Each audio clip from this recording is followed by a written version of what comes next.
Good afternoon, everyone. We wanted to just welcome you to a live tutorial. We just want to take a couple minutes and show you how to use Libby with the library. So right now we're still not open and we wanted to make sure that you knew how you could access some materials. And so I'm going to go ahead and share my screen and we're going to just walk through how you would go about accessing these services.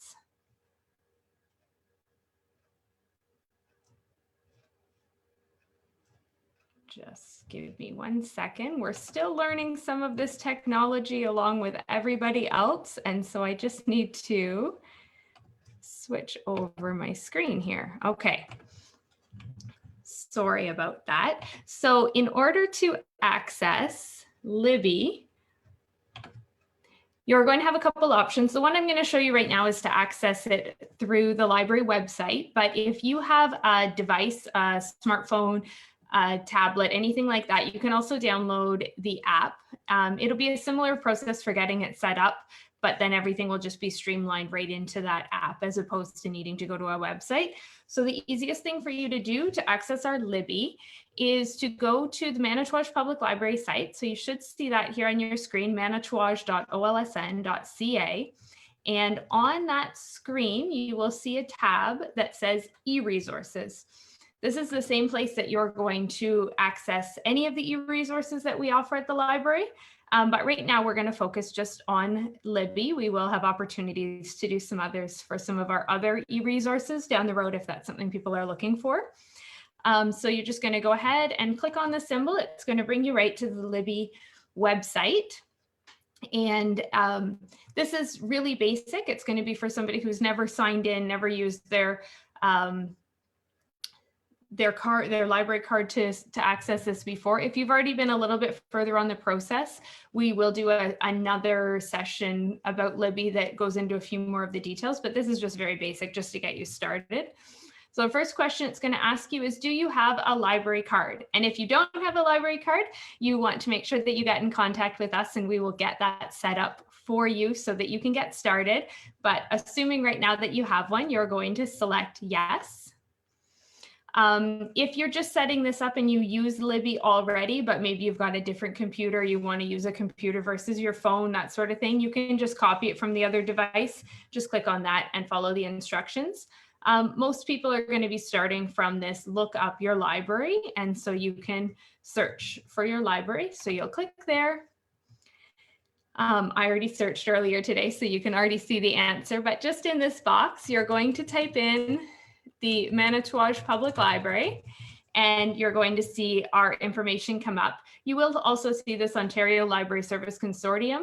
And the reason that is because we, rather than purchasing ebooks and audiobooks just for our library, we participate in a consortium, which just allows us to give you more options. We wouldn't be able to afford to have a huge collection on our own, but being part of a larger system allows us to have a lot more selection for you.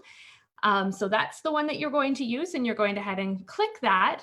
And now you've selected the library. And of course, I went in today and checked everything out, and I accidentally saved my library card. It will give you an option in there to input your library card. So that's just the 14-digit barcode on the back of your library card. It should start with 23913, followed by some zeros and then some numbers, just depending on how old your card is.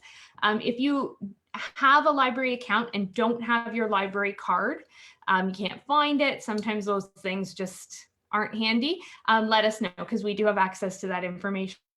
So if you send us an email at library@manitowoc.ca, we can send you an email back that will give you your library card number in it, so you can enter that in. It's just one more step. So it's just going to say, enter your library card, you're going to type in that number, and then you're going to see the screen that you see now.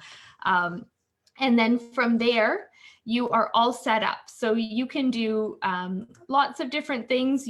Right now we're looking at the library. So this is all of the different things that are available. You can see some of the just added titles, what's new, what's popular, what's available. So things that you could actually check out right now, as opposed to things that would have a hold on it, as well as some different categories, and these change from time to time. So for right now, we'll see Canada Reads because that's a program that's running. At different times of the year, there may be different pieces of the collection that are being highlighted. And then you can also go to your shelf, and that is where you will find any of your loans, any of your holds, or any of your tags. So if you kind of have an author that you like to collect or a topic that you like to have books sort of flagged on, you can do that. Right now, I don't have anything checked out, so there's nothing showing up there. And then when you want to check out a book, you can just pick. So once you know what it is, I just went to what's currently available, so we didn't have to flip through to find one. You're just going to select the book. It will give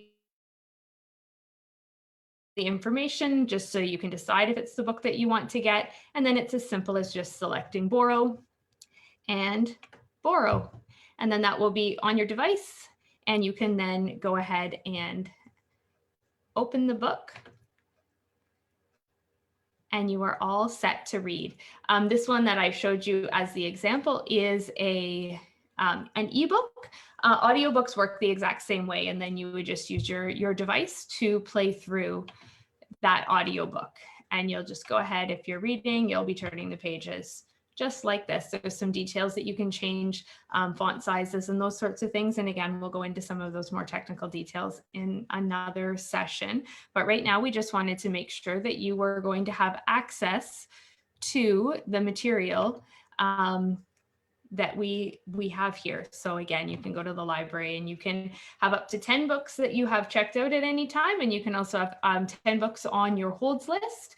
So those are books that aren't available right now. And then you'll get a notification when they are available so that you can check them out. And you can also create a wish list. So books that you aren't ready to read right now, but you know something you'd like to read down the road, you can stick those in your wish list so they're easier to find. You don't have to start from scratch every time. And so I'm just going to go ahead and stop my screen share for a couple minutes. And so hopefully that was helpful to you. If you have any questions based on what we went through, definitely let me know and I can try to walk you through those specifically. And then just a final reminder that we are still closed. We are waiting at this point to hear what color coding the province is going to put the library in next week, and then that will help us determine what level of service and what we're able to do. So again, if you need to reach us, please go ahead and send us an email at library@manitouage.ca or send us a message on Facebook. Those are the two easiest ways to get a hold of us right now. And then just a quick public service announcement. You will want to mark your calendars because next Wednesday, we won't have our tutorial tip through Facebook Live. Instead, we are going to be welcoming Jean Pendlewalls, who wrote I Found Hope in a Cherry Tree, and she's going to be joining us virtually to talk about that book. You may remember Jean from when she came into the library a couple of years ago to talk about her adult novel, The Lightkeeper's Daughters, which was a great time, and she met both with the kids for some of her picture books as well as with the adults. And so we hope that you will consider joining us. The poster is up on our Facebook page if you are looking to join us in that, and it will be streamed onto our YouTube channel. So again, if you have any questions about anything we went over, or if there's any tutorials that you would like to see, something you're trying to figure out and you can't quite get there, we would be happy to put those together. So let us know. Have a great day.